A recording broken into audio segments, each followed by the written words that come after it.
Hey kids, welcome in Bodhisattva Learning. So today we are going to continue part 2 of chapter 1. Part 1 हमने already complete कर रखा है, link description में है. अगर आपने अभी तक नहीं देखी है तो आप जाओ और उसको देखो, अदरवाइज़ इसको समझने में आपको प्रॉब्लम आ सकती है. So let's get started. Now, there was no printing press in those days, so scribes copied manuscripts by hand.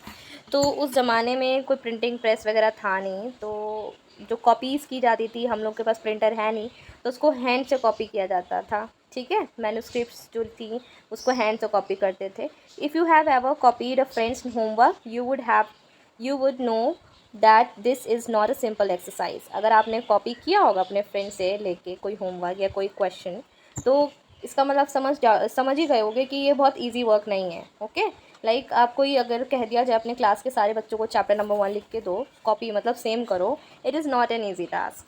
ठीक है, टफ टास्क है. So sometimes you can not read your friends hand writing and are force to guess. कभी कभार भाई ये भी हम लोग के पास आता है टफनेस की, हम लोग कभी कभी अपने फ्रेंड्स की राइटिंग नहीं पहचान पाते हैं, तो हम लोग को गेस से काम चलाना पड़ता है. ठीक है, as a result there are small but significant differences in copy, और जिसकी वजह से कुछ ना कुछ तो डिफरेंट हो ही जाता था राइटिंग में. अब लाइक ए है, ए की मैन्युस्क्रिप्ट की कॉपी बी कर रहा है. ठीक है ना, इसने इसकी कॉपी की तो थोड़ी डिससिमिलरिटी हो गई, एक दो अक्षर इसने बी ने गैस कर लिया.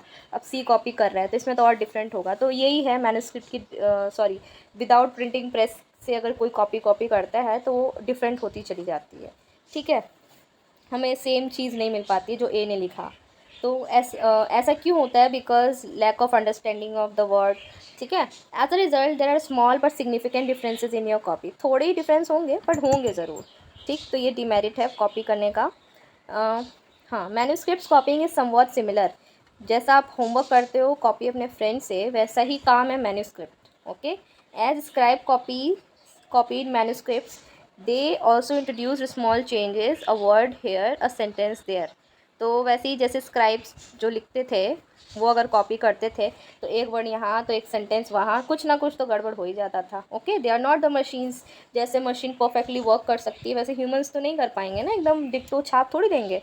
तो दे आर ऑल्सो ह्यूमंस, गलती इंसान से होती है तो वो लोग गलतियाँ हो जाती थी. Okay, next. Some text became substantially different from one another. कुछ टेक्स्ट एक दूसरे से एकदम डिफरेंट हो जाते थे.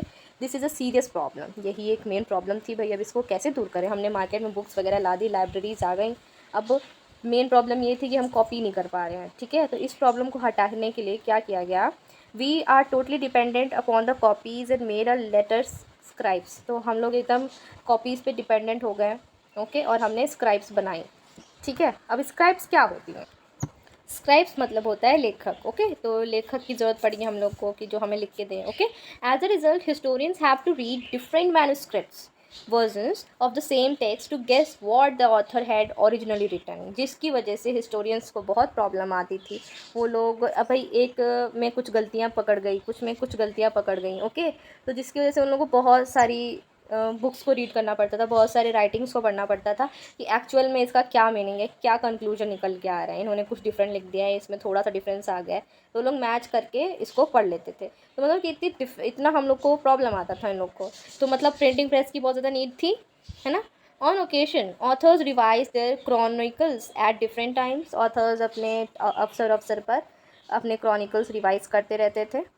ठीक है, at different times. The 14th century chronicler जो 14th सेंचुरी के क्रॉनिकलर थे, Ziauddin Barani wrote his chronicle first in 1356. इन्होंने अपनी जो क्रॉनिकल मतलब जो हिस्ट्री से रिलेटेड चीज़ें होती हैं, जो उन्होंने अध्ययन किया होता है, वो इन्होंने पहला क्रॉनिकल कब लिखा? 1356 में लिखा. And another version 2 years later. इसका फर्स्ट वर्जन 1356 में लिखा. किसने? ज़ियाउद्दीन बरानी ने अपना फर्स्ट क्रॉनिकल कब लिखा? 1356 में लिखा, और उसी का सेकेंड वर्जन लाया 2 साल बाद. The two differed from each other, but historians did not know what the existence of the first version until the 1960s. It remained lost in large library collections. अब इसका क्या मतलब है? दोनों जो राइटिंग्स थी इनकी वो दोनों एक दूसरे से बहुत डिफरेंट थी, बट हिस्टोरियंस पता नहीं लगा पाए 1960s पे कि जो फर्स्ट वर्जन था वो किस चीज़ के बारे में था। ओके, और उन्होंने it remained lost in the large libraries, और बड़ी बड़ी लाइब्रेरीज में ये खोई रह गई, इसके बारे में कुछ अता पता नहीं लग पाया 1960s तक। New social and political groups. The study of 1000 years between 700 and 1750s is a huge challenge. ये जो इतने से इतने बीच की जो स्टडी है वो बहुत बड़ा एक चैलेंज है कि भाई हिस्टोरियंस को इतने से इतने बीच का पूरा पढ़ना है। ठीक है, it was a huge challenge for study. ठीक है, variety of developments occurred over the period. बहुत सारे, भाई 1000 साल की स्टडी है, बहुत सारे डेवलपमेंट्स तो होंगे ही, है कि नहीं। यहाँ पे तो एक साल में कुछ ना कुछ डेवलपमेंट हो जाता है। ठीक है, तो 1000 साल में कितना डेवलपमेंट हुआ होगा, बहुत सारी चेंजेस आए होंगे, बहुत सारी टेक्नोलॉजीज़ अपीयर होंगी। ठीक है, जैसे पर्शियंस में। वाइल इन इरिगेशन, जैसे कि किस किस फील्ड में, जैसे कि एग्जांपल दे रहा है कि किस किस टर्म्स में हम लोग कह सकते हैं चेंजेस इरिगेशन के फील्ड में। ठीक है, पहले बारिश पे लोग डिपेंड होते थे, फिर धीरे धीरे मशीन्स आ गई। ओके, इरिगेशंस के फील्ड में चेंजेस, स्पिनिंग इन व्हील, वीविंग। ठीक है, fire arms in कम्बाट, new foods and beverages arrived in the sub continent. बहुत सारे खान में, पीन में, ओके, खान पान में चेंजेस, पहनावे में चेंजेस, इरिगेशन में, एग्रीकल्चर, मतलब बहुत सारे चेंजेस। एक वाइड परसेप्शन की तरफ से ऑथर कह रहा है कि बहुत सारे फील्ड्स को देख के बहुत सारे चेंजेस आ गए, तो it became hard for the historians to study such topics between 1100 years के बीच के एरा को पढ़ना बहुत थोड़ा डिफिकल्ट हो गया। जैसे पोटैटो, फूड में कैसे changes, potato, corn, chillies, T and coffee. ठीक है, तो ये सारे चेंजेस आने लगे। Remember that all these innovations, new technologies and crops came along with people who brought other ideas with them as well। ये जो भी थे, जो भी इनोवेशंस थे, ये टेक्नोलॉजी, ये क्रॉप्स और फूड, जो भी चीज़ें थी, ये आइडियाज़ कैसे आए। दूसरे एक कंट्री से दूसरे कंट्री में पीपल जाता है तो अपने कुछ कंट्री की खासियत लेके जाता है, तो मतलब पूरा ग्लोबलाइजेशन होता है, एक जगह से दूसरी जगह कुछ ट्रांसफ़र होता है। तो उस चीज़ की वजह से, ये पीपल की वजह से हमारे रहन सहन में, खाने पीने में चेंजेस आए। ये जितने भी चेंजेस थे come along with the people who brought over the ideas with them as well. जो एक जगह से दूसरी जगह जाते हैं, अपने आइडियाज़ भी लेके जाते हैं अपने। ठीक है, और परिणाम स्वरूप ये जो पीरियड था एक चेंज के नाम से जाना जाता है। इकोनॉमिक सेक्टर में चेंजेस, पॉलिटिकल सोशल में चेंजेस, कल्चरल सेक्टर में changes. Okay, you will learn about some of these changes in chapter 5, 6 and 7। इन चेंजेस के बारे में आप डिटेल में पढ़ोगे चैप्टर 5 में, 6 में और 7 में।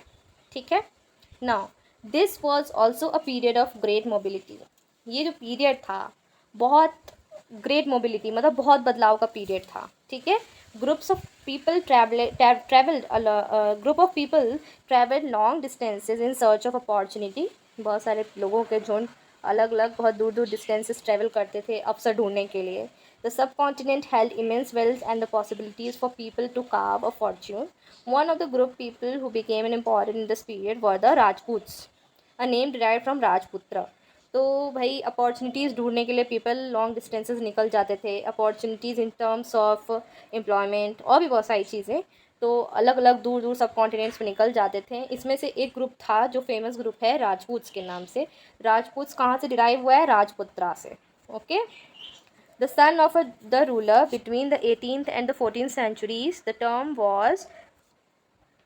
was applied more generally to a group of warriors। जो ये राजपूत वाला वर्ड है आपने भी सुना होगा, राजपूत वाला जो वर्ड है वो किसको डिनोट करता है, ग्रुप ऑफ वॉरियर्स को। ठीक है, Rajput denotes group of warriors. तो ये भी एक ग्रुप था जो अपॉर्चुनिटी के लिए भी निकल चला कॉन्टिनेंट्स पे। ठीक है, तो राजपूत वर डिराइव फ्रॉम राजपुत्र। ये किसको कहा जाता है, ग्रुप ऑफ वॉरियर्स। ठीक है, वॉरियर्स आप लोग को पता है, उसके ग्रुप को हम लोग राजपूत कहते थे।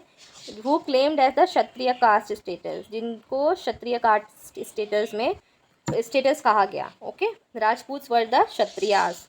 उस जमाने में जो कास्ट का स्टेटस था राजपूत का, उसे क्षत्रिय कहा गया। द टर्म इंक्लूडेड, वो टर्म क्या इंक्लूड करता है, not just rulers and chieftains but also soldiers. Soldiers मतलब सैनिक, सिपाही। ओके, सिर्फ और सिर्फ रूलर्स को ही नहीं वो इंक्लूड करता है, वो सोल्जर्स को भी इंक्लूड करता है, कमांडर्स को इंक्लूड करता है, और जो पर्सन जो आर्मी को सर्व करते हैं उसको भी इंक्लूड करता है the term Rajput. Okay, monarch armies of different monarchs और all over the sub continents. बहुत सारे मोनार्क्स मतलब जो भी जहाँ पे किंगडम्स होती हैं उनकी आर्मी को भी डिनोट करता है। ओके। और chivalric code of the conduct, extreme valour and a great sense of loyalty. तो एक कोड ऑफ कंडक्ट है, एक्सट्रीम मतलब बहुत ज़्यादा साहस, ताकत, बहुत ज़्यादा साहसी, ठीक है, करेजियस, और एक ग्रेट सेंस ऑफ लॉयल्टी मतलब बहुत ज़्यादा ईमानदारी की जिसमें भावना होती है, ठीक है। तो it was the code of conduct where the qualities attributed to Rajput by the poets and bards, poets और बार्ड्स के द्वारा उनकी क्वालिटीज़ एट्रीब्यूट हुई